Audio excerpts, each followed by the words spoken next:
In this video, we are going to uncover one of the most powerful chapters in human history, the era of Prophet Ibrahim, a man whose life reshaped faith, civilization, and the understanding of God forever.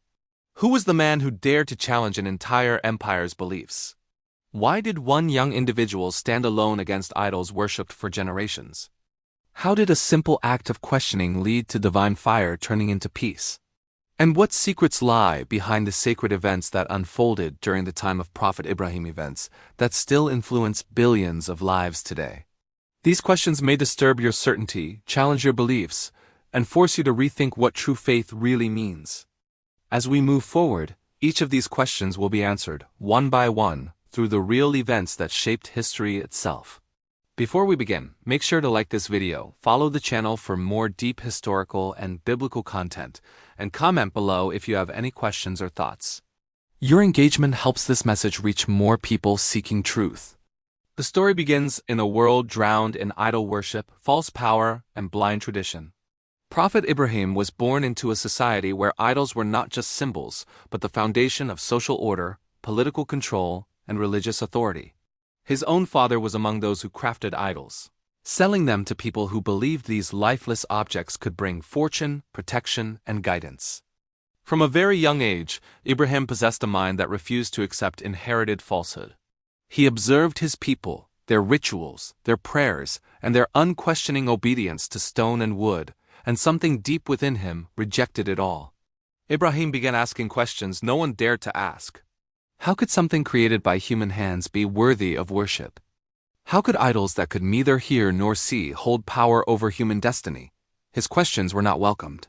In a society built on tradition rather than truth, questioning was seen as rebellion. Yet Ibrahim did not stop.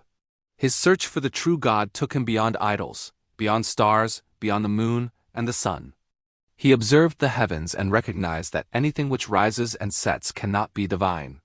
Through reflection and reason, he arrived at the belief in one eternal, unseen creator, the God who controls all existence. This belief placed Ibrahim on a collision course with his society and its ruler, a powerful tyrant often identified as King Nimrod.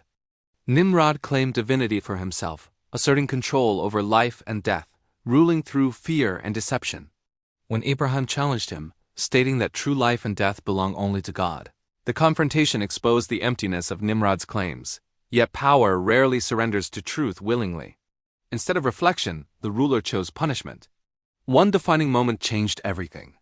During a major festival when the people left the city, Ibrahim entered the idol temple. One by one, he destroyed the idols, leaving only the largest one standing, placing the tool in its hand. When the people returned, outrage erupted. Ibrahim was brought before them and questioned. Calmly, he suggested they ask the largest idol who destroyed the others. The silence that followed was louder than any argument. For a brief moment, truth stood naked before them, but pride and fear crushed it. Unable to accept their own error, the people chose violence.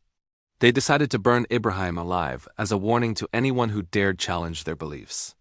A massive fire was prepared, so intense that birds could not fly near it. Ibrahim was bound and thrown into the flames. At that moment, when all worldly support vanished, divine intervention occurred.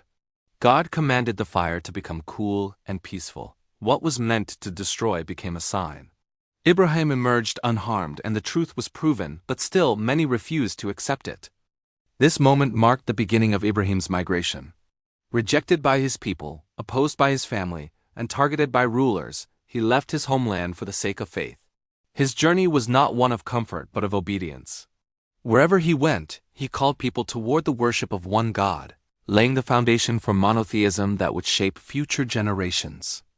As time passed, Ibrahim was tested again and again. One of the most emotional trials was leaving his wife Hajar and his infant son Ismail in a barren desert by God's command. With no water, no shelter, and no visible hope, this act required absolute trust. Hajar's struggle between the hills, searching for water, and the miraculous emergence of the Zamzam spring became symbols of faith, perseverance, and divine mercy. These events were not random. They were the groundwork for something far greater, something that would later be connected to the sacred house of worship and the continuation of divine guidance. But the most profound tests of Ibrahim's life were still ahead. The greatest trial of Prophet Ibrahim's life was yet to come, a test so severe that it would redefine the meaning of submission to God forever. After years of waiting, prayers, and patience, Ibrahim was blessed with a son, Ismail. This child was not only the joy of his heart but the continuation of his mission. Yet, when Ismail reached an age where he could walk beside his father, Ibrahim received a command unlike any other, a command that would shake any human heart. In a dream, repeated and clear, Ibrahim was instructed to sacrifice his beloved son. This was not a moment of confusion or doubt. He understood that this was a divine test. Instead of hiding it, Ibrahim spoke directly to Ismail, asking him what he thought. The response of Ismail revealed the depth of faith planted in that barren desert. He told his father to do what God commanded and promised patience. This was not the obedience of fear but the surrender of love and trust. As they walked toward the place of sacrifice, every step echoed with pain and devotion. Ibrahim prepared to carry out the command, placing his son down, turning his face away so his heart would not weaken. At the final moment, when the knife was raised, God intervened. The sacrifice was replaced with a ram, and the command was fulfilled through intention rather than blood. This moment established a principle that echoes through history, that God desires sincerity and obedience, not human loss. This act became a living symbol of sacrifice, commemorated generation after generation. Following this monumental test, Ibrahim and Ismail were commanded to raise the foundations of the sacred house, the Kaaba. In the same barren land once abandoned in faith, now stood the center of worship for the one God. As father and son built the structure, they prayed not for power or wealth, but for acceptance. They asked that future generations remain devoted to monotheism, and that messengers arise to guide humanity back to truth. This simple structure, built with humility, became the spiritual axis for millions. The era of Prophet Ibrahim was not limited to physical acts. It was the birth of a complete spiritual legacy. His rejection of idols, defiance of tyranny, patience in exile, trust in divine wisdom, and willingness to sacrifice everything for God formed a path that later prophets would follow. He was not the founder of a tribe or nation, but the father of faith itself. His legacy flowed through prophets who came after him, shaping the moral and spiritual compass of humanity. The events that unfolded during the time of Ibrahim were lessons written not in words but in actions. The fire taught that truth cannot be burned. The migration taught that faith sometimes demands separation. The desert taught that provision comes from God alone. The sacrifice taught that nothing we love should stand above obedience. And the sacred house taught that unity is built upon devotion to one Creator. Long after Ibrahim departed this world, his message remained alive. Every act of worship, every call to monotheism, and every stand against injustice traces its roots back to his unwavering faith.